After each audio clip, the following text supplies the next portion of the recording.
স্বাধীনতার ৭৫ বছর বাদেও আজকে এসব কেন হবে এটাই জানতে চাই। এ তো মানবাধিকার লঙ্ঘন, এ তো নারী পুরুষের অধিকার লঙ্ঘনের কথা। এই যে রিসেন্টলি কিছু ঘটনা বাংলায় ঘটলো, নারী কমিশন কোথাও গেছেন?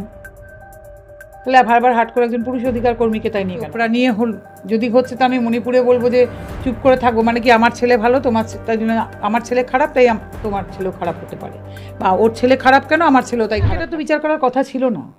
সে কেন্দ্রীয়ই হোক বা রাজ্যেরই হোক, নারী কমিশন এসব বিচার করবেন কেন? তারা নির্বিচারে নারীর পাশে দাঁড়াবেন। তো তাদের তো প্রথম বিচার হচ্ছে পুরুষ মানুষের আত্মীয় যেসব নারীরা, তাদেরকে তারা দেখেন না। মানে কোনো পুরুষ যদি নির্যাতিত, তার মা বোনের নামে কেস হয়েছে, ইভেন তার স্ত্রী, হয়তো পুরুষটি মিথ্যা মামলায় ফেসেছেন, তার স্ত্রী গেলেও তারা দেখেন না। প্রথম ডিসক্রিমিনেশন তো সেখান থেকে শুরু হয় নারী কমিশনের। তাদেরকে তারা নারী বলেই গণ্য করেন না, কারণ তারা একজন পুরুষের পরিবার।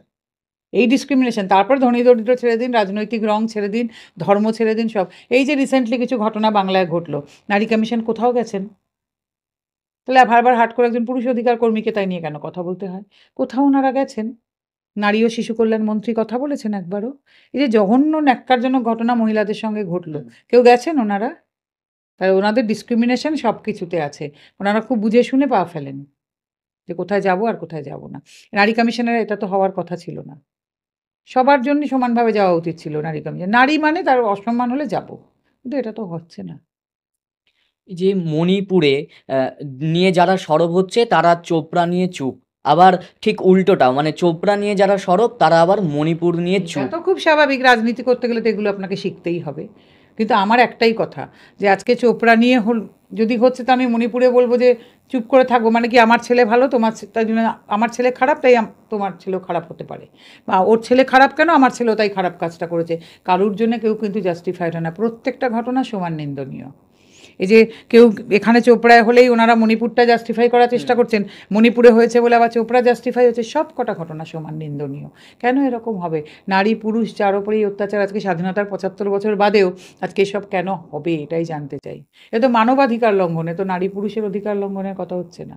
আপনারাই তো বলছেন নাকি নারীর বিকাশ, নারী এগুলো দেশ এগোবে, এত নাকি রিজার্ভেশন করেছেন, এত নাকি নারীর জন্য সব করছেন, তা কোথায় লাস্ট এক সপ্তাহ বা ১৫ দিনের ঘটনা সেটা বলে না তো এটা। এই যে পুরুষদের চেয়ে নারীদের জন্য বেশি প্রকল্প, বেশি সুবিধা, পুরুষদের চেয়ে বলবেন না, বলুন নারীদের জন্য প্রকল্প। পুরুষদের চেয়ে আবার কি? পুরুষদের জন্য তো কিছু নেই। তখন তো এই কথাটা ওঠে যখন পুরুষদের জন্য কিছু থাকে। পুরুষদের জন্য কিছু তো নেই। আর ওই বিএনএস আসার পরে সে আরও সর্বনাশ হয়ে গেল। ওনারা বলছিলেন ন্যায় সংহিতা, কিন্তু পুরুষদের জন্য তো কিছু নেই কোথাও। তখন তো চেয়ে, মানে পুরুষদের থেকে নারীদের বেশি। পুরুষদের তো কিছুই নেই, শুধু নারীদের জন্যই আছে। শিশুদের জন্য কিছু আছে, সিনিয়র সিটিজেনদের জন্য কিছু সামান্য হলেও আছে।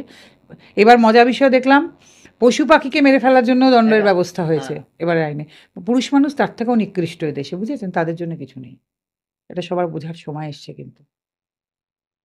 এই যে রাজ্যপাল সংঘাত যেটা তৈরি হয়েছে সেটা অন্য কিছু নয়, একটা শপথ গ্রহণ।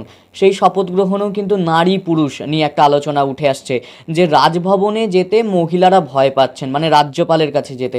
এটা বলছেন খোদ মুখ্যমন্ত্রী। না, খুবই এসব জিনিস একদম খুব রুচি বিগড়িত জিনিস, আমি এগুলো নিয়ে আলোচনাই করতে চাই না। কারণ এক তো হচ্ছে এর মধ্যে প্রচণ্ড রাজনৈতিক রং, আর দ্বিতীয় কথা আমি মনে করি এতে আমাদের রাজ্যের সম্মানও ভীষণভাবে ক্ষুণ্ণ হচ্ছে। কারুর তরফেই এই কথাগুলো ওঠা উচিত ছিল না, এবং এই জিনিসগুলো নিয়ে কথাবার্তা যত কম বলা যায় ততই মঙ্গল। মানে এটা আমাদের কারুর সম্মান বাড়ছে না, সবার মুখ ছোট হচ্ছে, সবার মুখ ছোট হচ্ছে একযোগে, কারুর সম্মান বাড়ছে না।